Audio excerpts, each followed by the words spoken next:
So if you could be here around 9, that would be great. Okay? Well, listen here. Hello, and welcome to 90 Day Fiancé, Okay. I'm Mr. O, and today, Miss H and I will be discussing Season 7, Episode 18 of Before the 90 Days. In this episode, Josko visits Florida before things take a turn in his relationship with Vanja. Niles is very overwhelmed and confused by his Ghanaian wedding. Joe gets what he's after before dropping some bad news on the Magda. Faith decides to end things with Loren, and Sunny proposes to Veah but doesn't want to tell anyone yet. We'll be back again next week to talk about episode 19, and we're also back on our other channel, Love After Lockup Okay, covering the new season of Life During Lockup. Alright, thanks for listening, stay safe, and enjoy. Hello, Mr. O. Hello, Miss H. How are you today? I'm pretty good this new year. We got 2025 vibes going on. Happy New Year to everybody. Yeah. Yeah. So I always think it's funny because we, obviously we are teachers and stuff. We do the teacher thing, but so I understand intellectually that it is indeed New Year for everybody. Right. But for me, New Year was in September. I don't know what you're talking about. Yeah, absolutely. This is the middle of the year. Right. Well, New Year, new boo. Let's get started with Vanja. And I was going to say Bojo, but Bojo has been out of the picture for a while. Oh, he's been gone. Yeah, for sure. Yeah, so Vanja and Josko wake up in bed the day she is supposed to go back to Orlando. Vanja says that they didn't have sex because they were just having such deep conversations that a physical connection just seemed out of place. They talk about the fact that someone will have to move if they continue their relationship. Josko says that they will figure that out in the future, and Vanja says, that's fair. Josko is taking Vanja to the airport, and he's crying about her leaving. Vanja says that she's unsure about their future together because she doesn't want to move to Croatia and knows that Josko can't move, or it's not so easy because he's supposed to be adopting a baby. Vanja starts crying, thinking about all the unknowns, like if she'll be a good mom or he'll cool off and lose interest. They are at the airport, and now Vanja is crying as Josko holds her. He tells her that they will find a way to make it work. They say nice things to each other and seem to genuinely like each other, probably more than almost any other couple on this show. At least that's what they're demonstrating. She grabs his butt and she tells him that she will call him at her layover. She walks off with all her crazy eye makeup just everywhere. Josko wishes that they had more time together because it'll be hard without the physical touch. He says that they are both scared, but he sees himself possibly marrying her. Back in Florida, Vanja is going to the beach with her cousin, Sanella. It's been about 2 months, and Vanja says that they talk a couple times a day, and Josko booked a ticket to visit for 10 days. So he came, and they did not film his visit, but we get a lot of... It was all cell phone video. Right, yeah. We all get personal footage from her. She showed him around and wanted to really show him the best things to really sell a move for him to come to Florida. We see Josko in the kitchen in his underwear, and Vanja was getting excited about the possibilities of her new reality. They have the trust and commitment, and they finally had sex on his trip to Florida. Vanja had a good time and just didn't want him to leave. Vanja says that things were great and that they were planning their future. But when she meets up with Sanella, who comforts her immediately because Vanya's crying. And we get some previews kind of indicating that something did not go well in her relationship with him. So what do you kind of take happened or what's going on? Yeah, I think from the kinds of previews, we heard something about him, like just giving her a call, being like, it's over or something like that. And we'll find out more later, obviously. But, man, it sounds like this guy was really dedicated to getting laid. Like, he took a 10-day trip to the States, did all this, like I was saying, just to finish the job. Like, it's kind of wild. Right. And then you're going to lose interest after you have sex. Maybe he thought the sex was really terrible. But, yeah, it's hard to say. Yeah, at the end of the day, it doesn't make any sense because he's got this kid. Yes. Like, this kid is like the biggest thing. Like, he can't make this relationship work with this kid unless getting a visa for one person is one thing, and getting a visa for two people is another thing. The fact that he even could take 10 days away for this kid is, quite frankly, it's concerning to me. Yeah. Like, I don't know, concerning, surprising to me. Right. Yeah. Like, where is the kid when this is happening? But it's hard because he hasn't gone into detail, because right now it sounds like he's fostering this kid and that he's going through the process of adopting. So I don't know if he's if he's even able to like leave a foster kid with family members for that long. It doesn't seem like that should be a thing, especially because baby, but I don't really know. So I don't know. I think perhaps it could be something with complications with having a baby in the mix and having to deal with visas with a baby. But quite honestly, I don't think it's terribly uncommon for couples that have kind of hit all of these like major milestones of a relationship to kind of hit the milestone of breaking up quicker. Oh, yeah, this is to speed run the relationship, basically, right? Yeah. I mean, he was saying that he thought he was going to marry her like 2 days. I mean, 3 days after meeting her? Certainly within a week. Right. And so that all was kind of red flaggy to me anyway. Like, that's like, why would you be saying that? You don't know this woman yet. You've never visited her in her home. Like, you've never seen her outside of this country she's visiting. And so, yeah, I could totally see him if he was doing the fostering thing.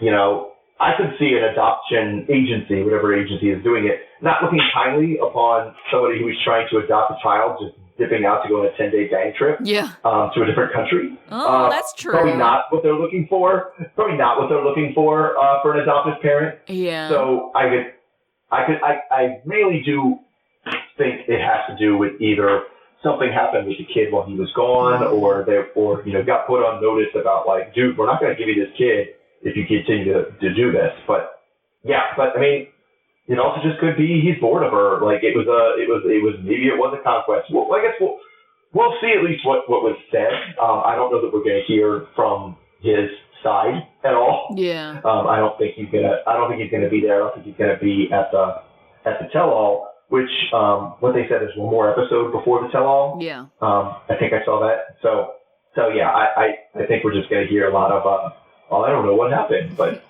yeah. So let's move on to a couple that is definitely not broken up, and that is Niles and Matilda. Mm-hmm.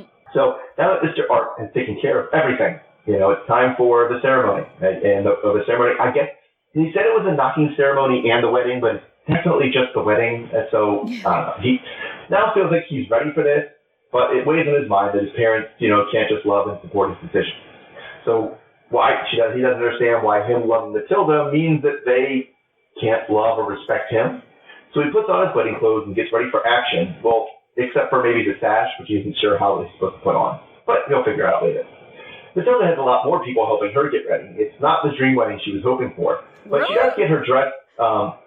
It's not the dream wedding she was hoping for. Yeah.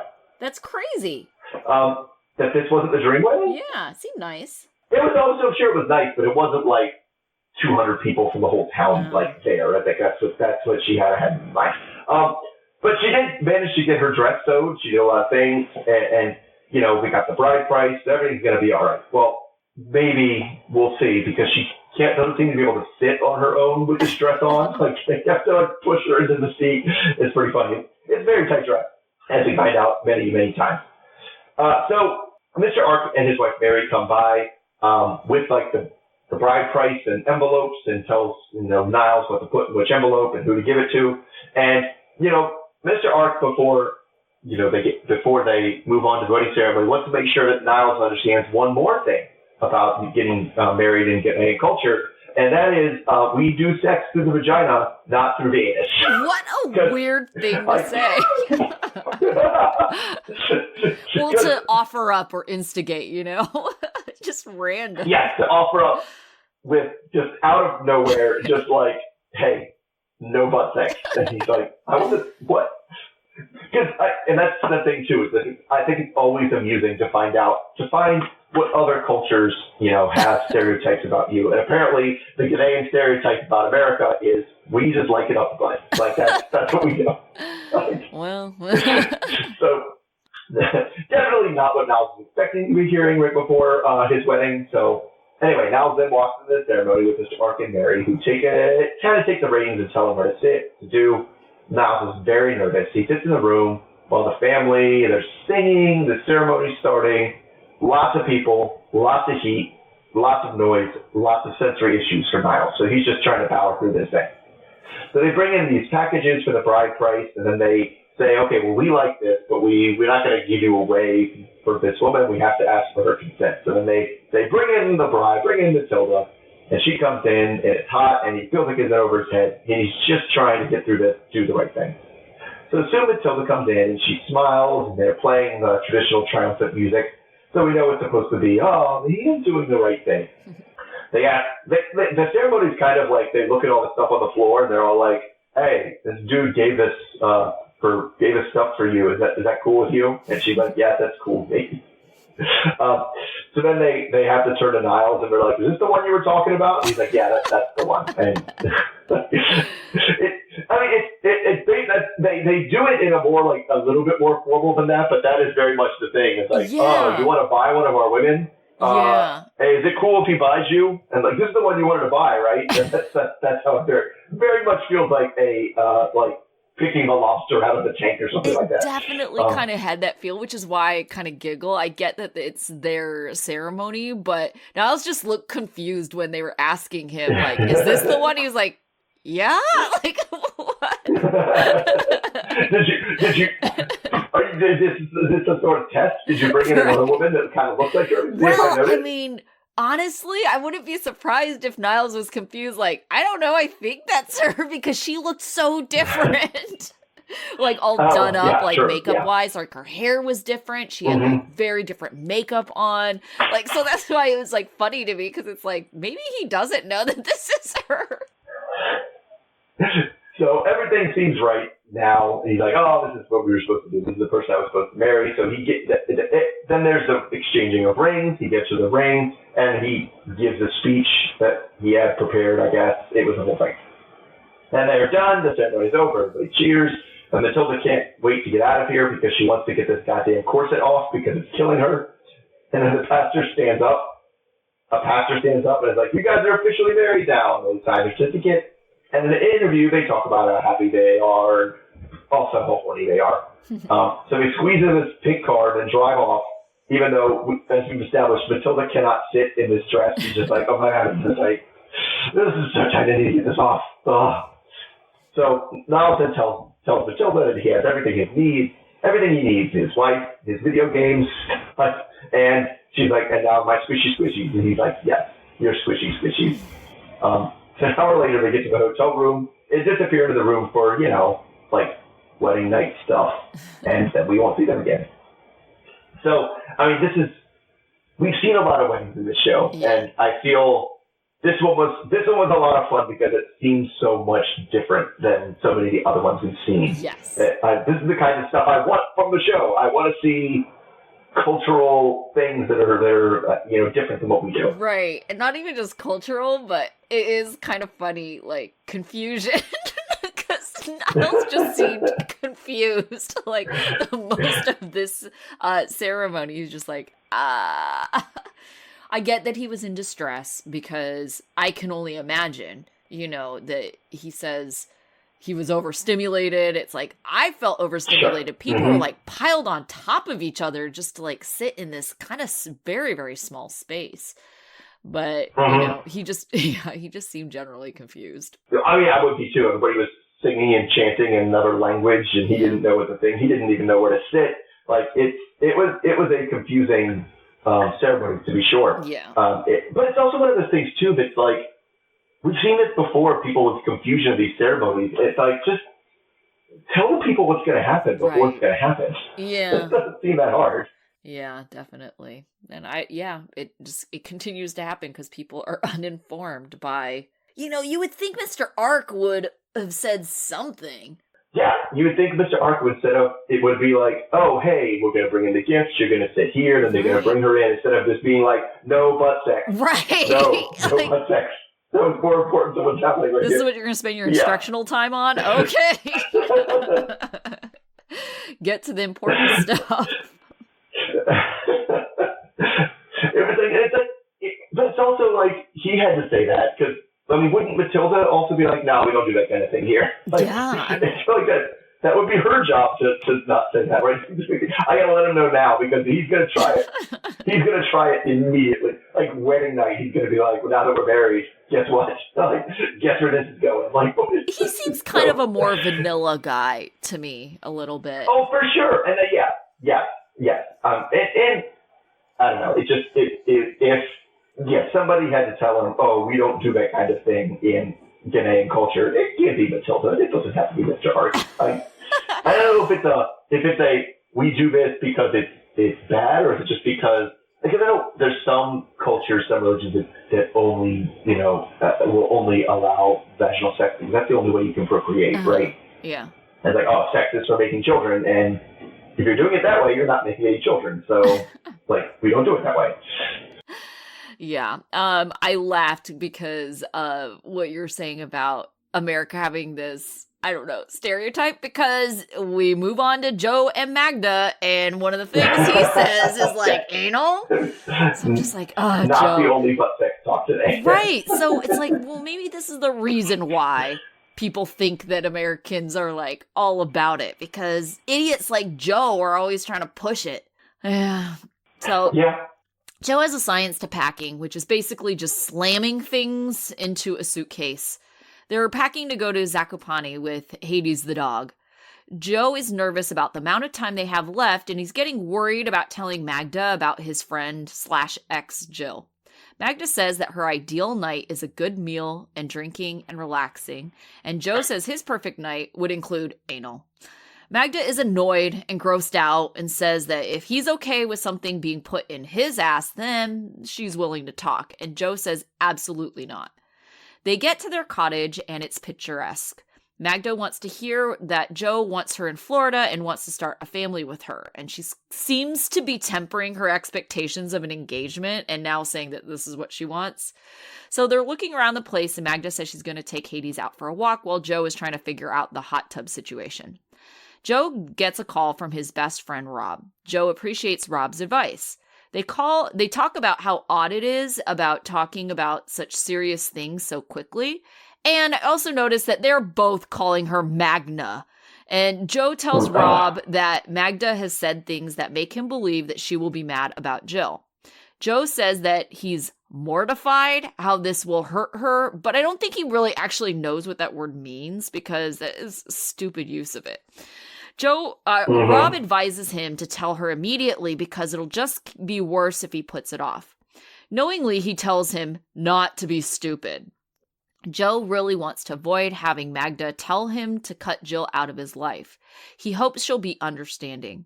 Magda gets back from the walk and isn't super happy with the temperature of the hot tub. Joe gets in and says it's not horrible, but Magda's making faces and whining that she's cold. Later, she seems to be a bit more comfortable with the water temperature. Joe points out he'll bear any temperature for her, and he says that he's been sweating constantly on this trip, so that's proof. He's scared how she's going to react about the Jill X thing based on what he's seen so far. So the next morning, Joe and Magda wake up after actually having sex the night before. When asked how it was, Magda says that she wasn't disappointed, and Joe says that they're both athletes, so they both have endurance, which I'm like, since when is Joe an athlete? But whatever. He's skinny. I guess, but from doing what? That's not okay. Anyways, so Magda is happy he waited, but Joe is happy that they didn't have to wait for a proposal. Joe didn't tell her about Jill, and Joe sees a sign that says "We Sali," and Magda says that he needs to propose first because that basically means wedding. But then she jumps into wedding planning, including the invite list. So Joe knows that he needs to tell Magda about Jill. Joe buys Magda mini donuts as they explore the town, and then Joe sits her down and tells her about Jill. He says he's sorry and didn't want to lie. Magda points out that he promised there was nothing more to hide, and she just doesn't believe him now. Magda says that she asked him point blank a month ago if he has ever had sex with any of his friends, and he denied it. She reminds him that she said that if he did one more thing that they were done. He says he didn't mean to hide it. Magda says he hid and then lied and says it's not enough to say sorry because she just doesn't trust him now. Magda reminds us that her German boyfriend hid a lot of things from her, and her friends actually saw him at a club with his ex one time. Joe says that he cares about both Jill and Magda. Magda gives him an ultimatum and tells him that there is no world where they can be friends or speak, and she says it's because he lied to her. And she says that kind of implying that she might have been a little bit more understanding if he had been truthful from the beginning. But Magda stays on point and tells him that he lied, and she just doesn't trust him, and she doesn't want to leave her life for a man like him. She tells him that she's done with the conversation. She doesn't want to change his life or his friends, but she wonders why he's hiding this. Magda quit her job and was ready to move for him, and he just doesn't seem as committed. Magda says that she feels like a piece of shit, and Joe continues to say that he didn't mean to hurt her. Joe says he thought maybe they would be friends. Magda says that she will take both their eyes and squish them and eat them. Joe was hoping that she wouldn't be so mad. Magda gets back to the place and is clearly mad. Joe says he wishes that he had told her from the beginning and he didn't know it would be this bad. Joe, idiot, right? He knew she was going to be this mad, but I think she felt especially terrible because this is all happening literally the day after they had sex. So do you think that timing is coincidental? No, I don't. And this is not the only person we'll get to later who I think is a piece of shit because they wait until after they have sex to change the parameters of what's going on, right? Yeah. And it's like, that's shit. Like, that's awful. That's manipulative. That's very, very bad, right?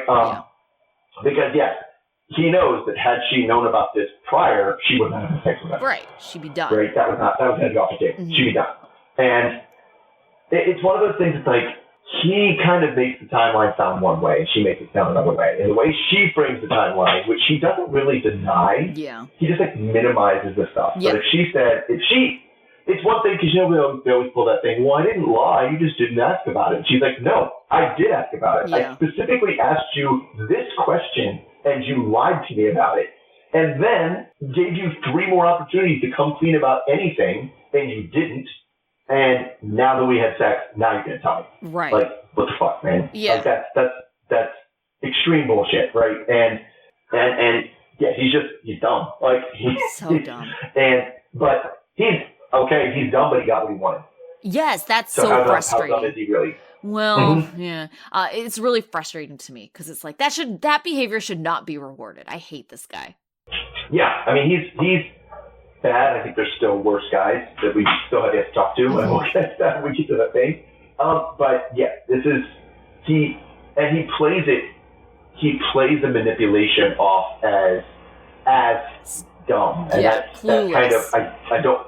Oh, I just didn't know. How was I supposed to know that she'd be this upset? Oh, what? It's like you did know though. That's why you waited to tell her until after. Right. Like, so you weren't dumb. You knew exactly what you're doing. You're manipulative. Yeah. Although he is too dumb to use that hot tub, which you've spent more time in Europe than I have. Is wood burning hot tubs a thing? I don't think I've ever been in a hot tub in Europe, to be honest with you. But it seems to me that it is a slow moving thing regardless. And so if you throw wood in there, it doesn't seem like something that's going to be like, oh, half an hour later when you come back from walking the dog, like it's ready to jump in. Like I would have.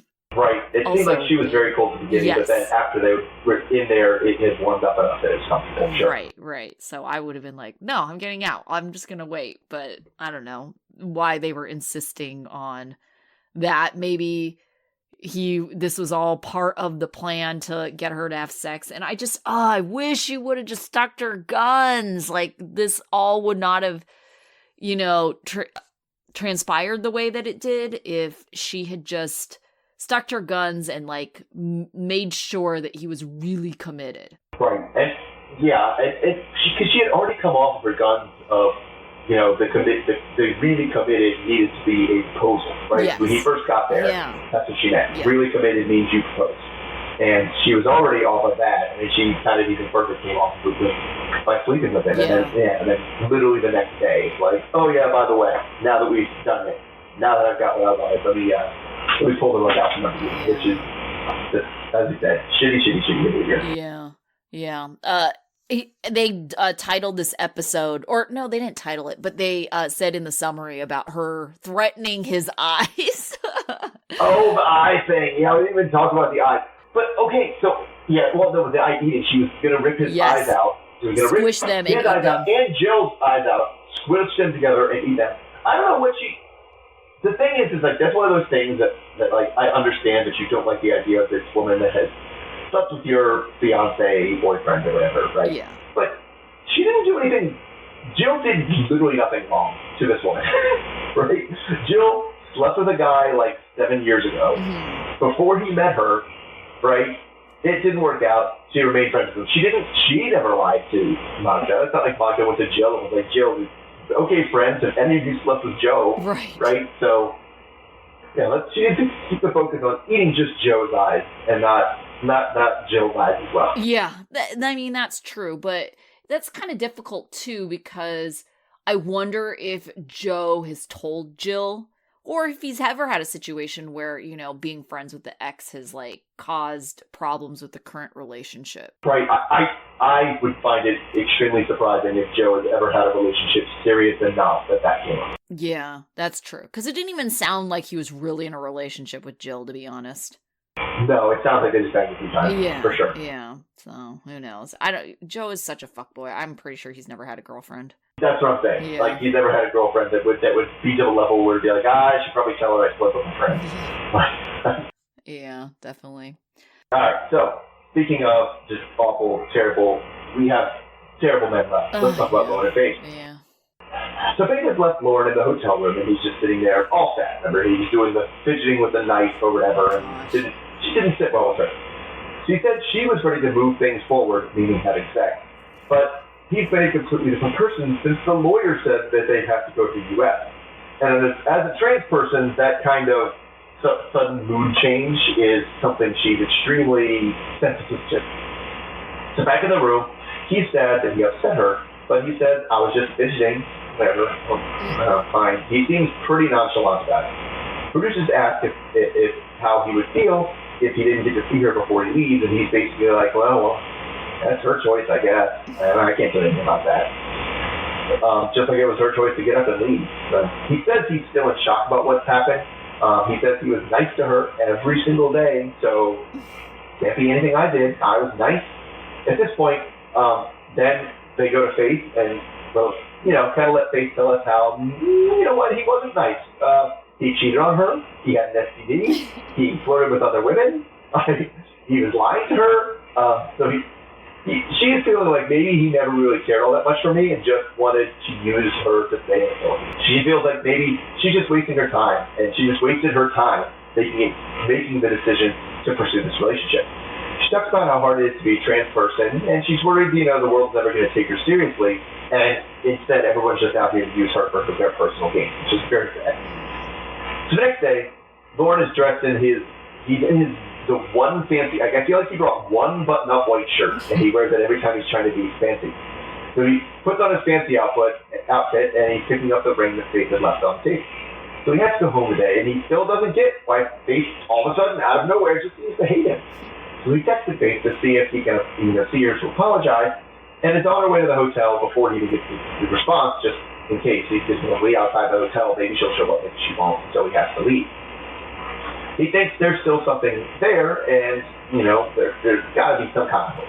So Faith texts back and agrees to come down, and so he gets there and waits a little bit of time for her. She comes out, and he just, instead of facing her, steps up on the step and stands shoulder to shoulder next to her and looks at her, and she's like, I'm leaving, I'm sorry. And then she does the smart person thing, like, sorry for, what are you sorry for?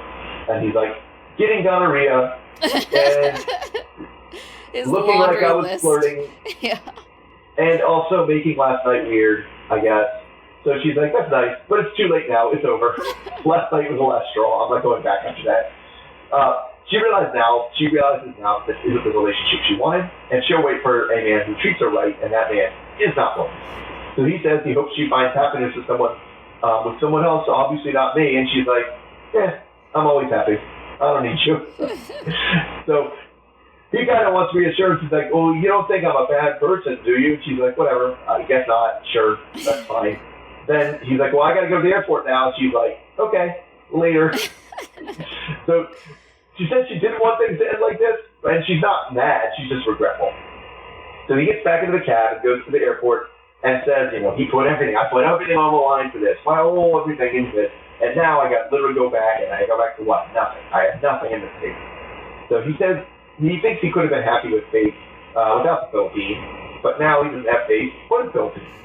He does admit that he was the one that fucked it all up, though. He says he won't reach out to her because there's no hope. And he literally says, "There's no hope. I can't come back to the Philippines." Yeah. So there's nothing to come back for. So, finally, thank you, Faith, for finally cutting this thing off full and completely and good. But,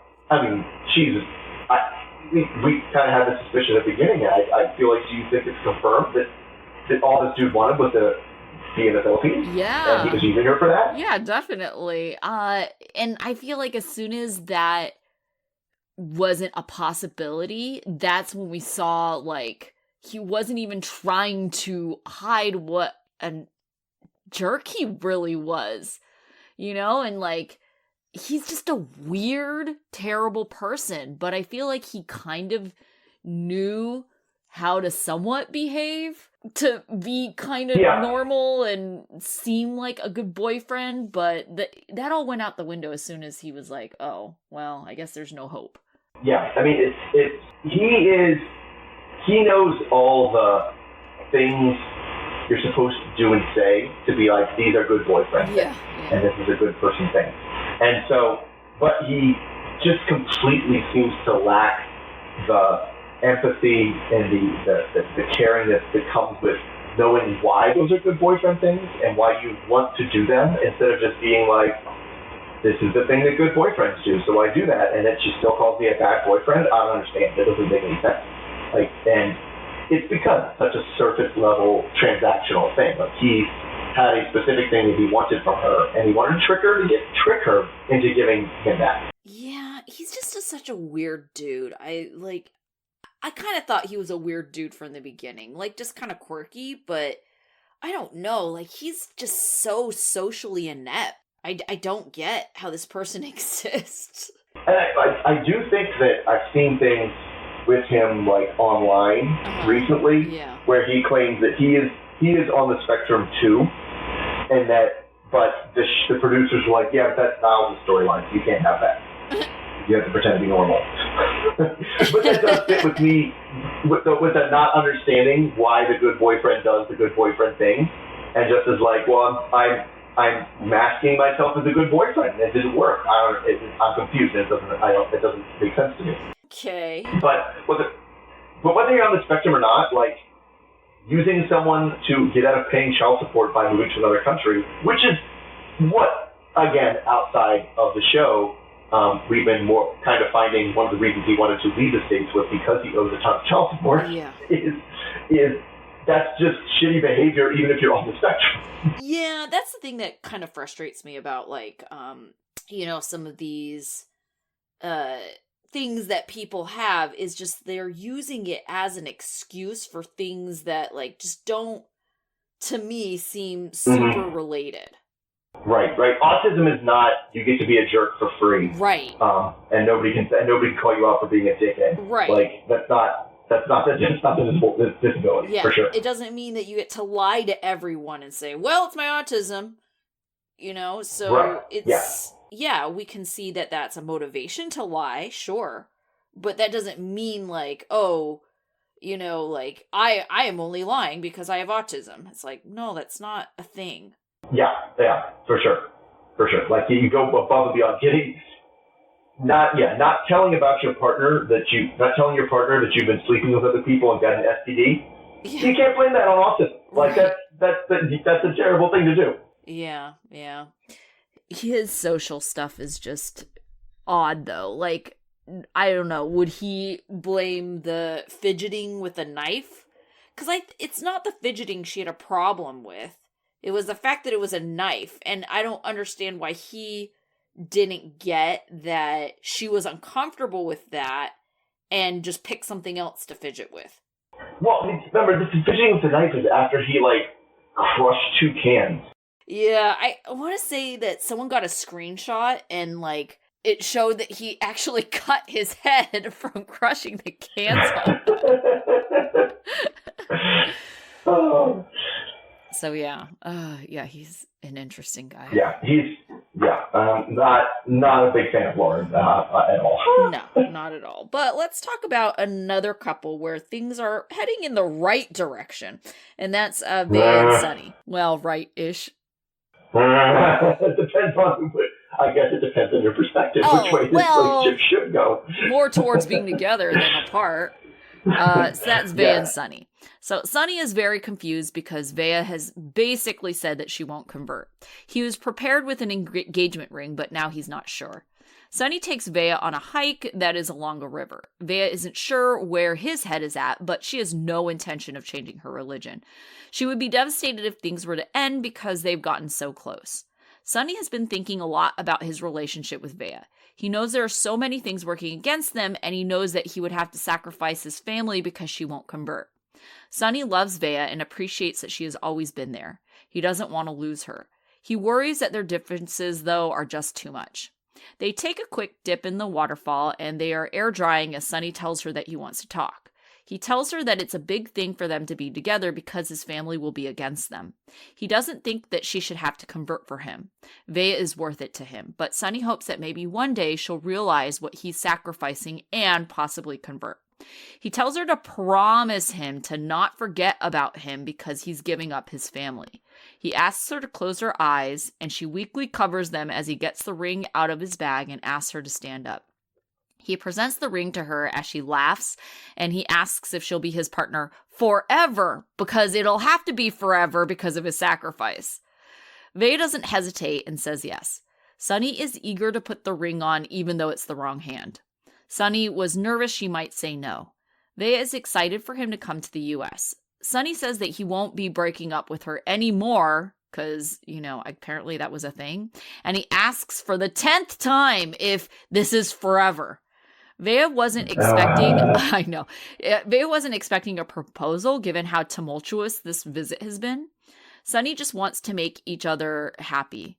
The morning after, they are both happy. Sonny feels amazing that he is now a family man. They have 2 days until Veah leaves, so they have to take the trip back to Durban. Veah is feeling good that Sonny loves her enough to give her a ring and has said that she doesn't have to convert. Sonny admits that he's scared to tell people about the engagement. He thinks that they will be angry and disappointed. Veah asks if he will be honest about it, and Sonny says that they should keep it a secret for now. Sonny thinks that his dad will need time to accept Veah as a daughter-in-law. Veah thinks they should tell his dad and get it out. Sonny tells her not now, and Veah says that they should before they leave, which is in 2 days. She points out that the longer that they hide it, the more mad they'll be. She's never had a supportive family, so she would love to have his family support. Sonny says his family could disown him. Veah says that she doesn't want to cause drama, but she wants them to be open.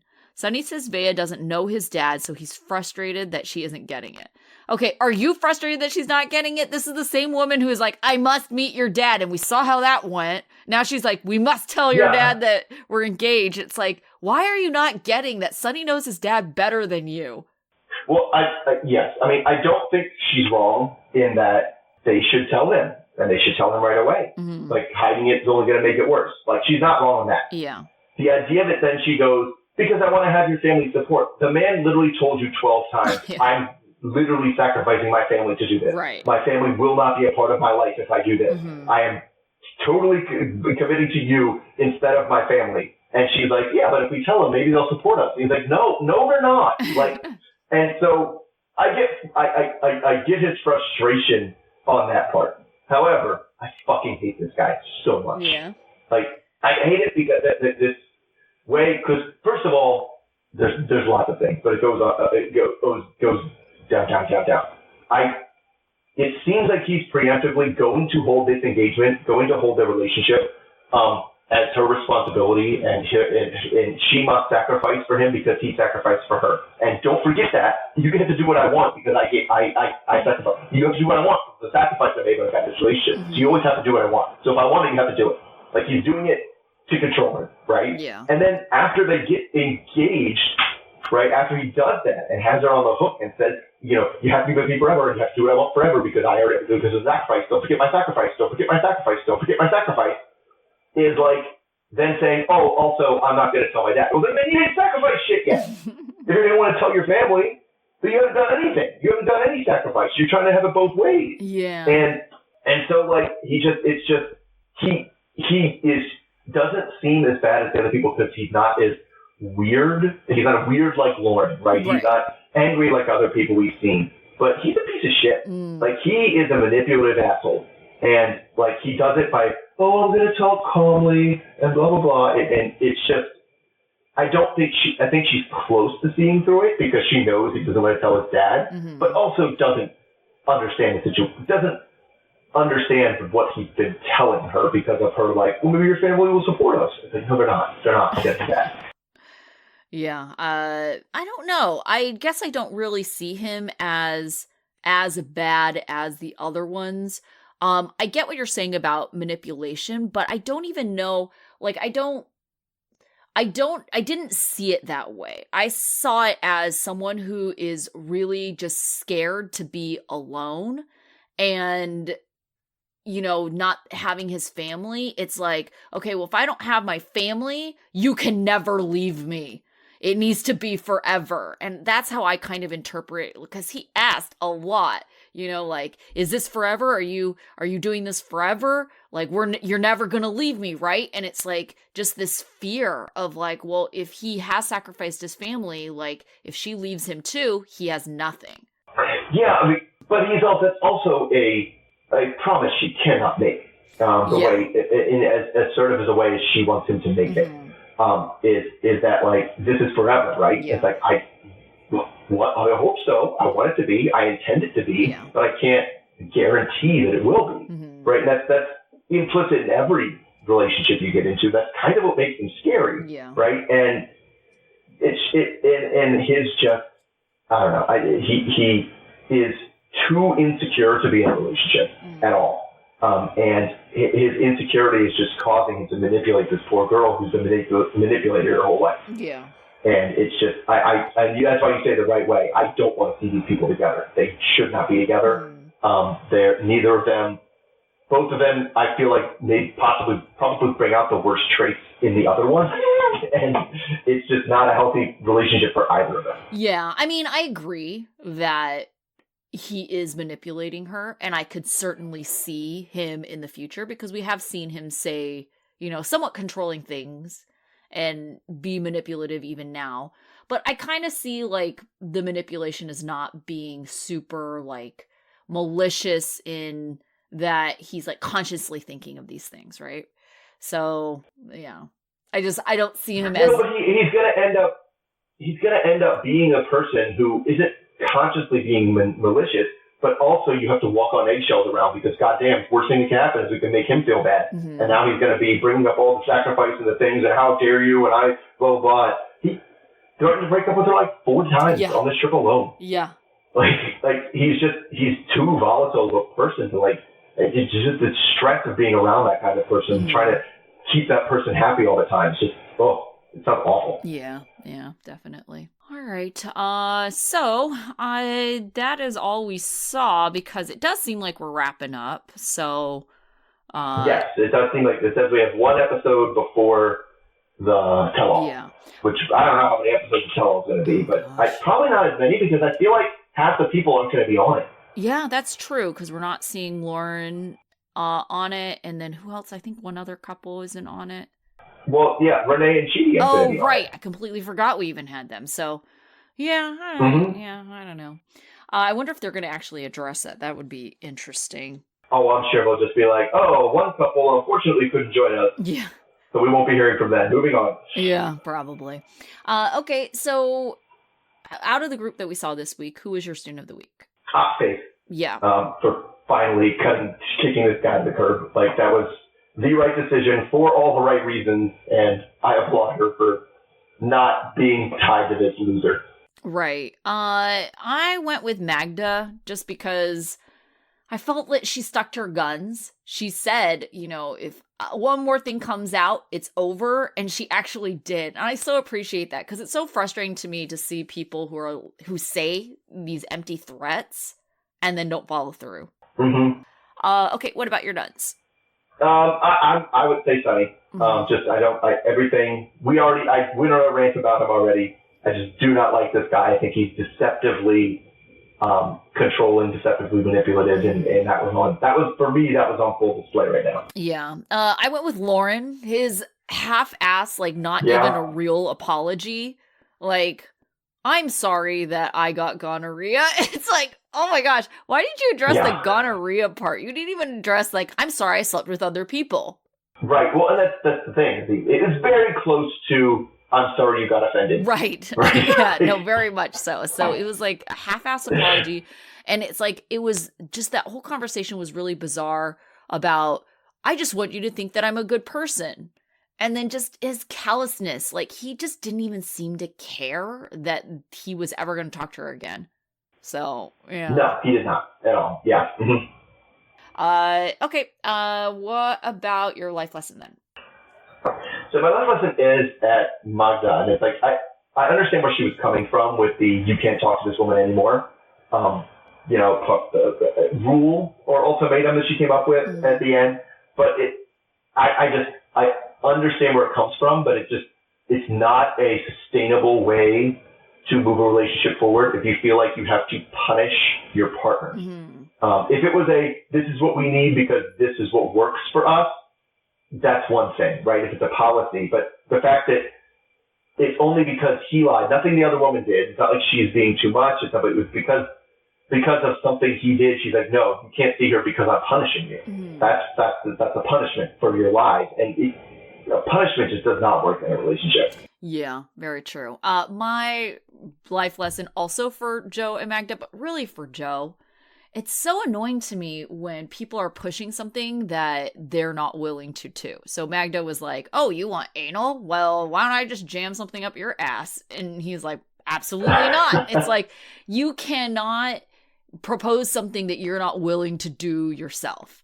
So just let it go. It's fine.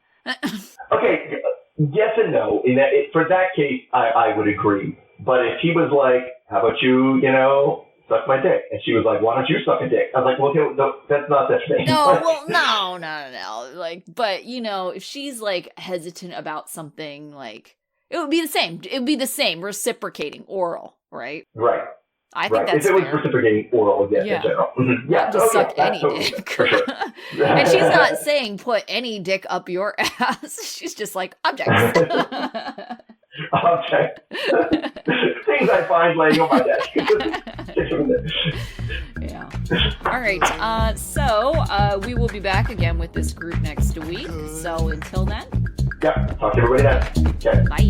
All right. Bye.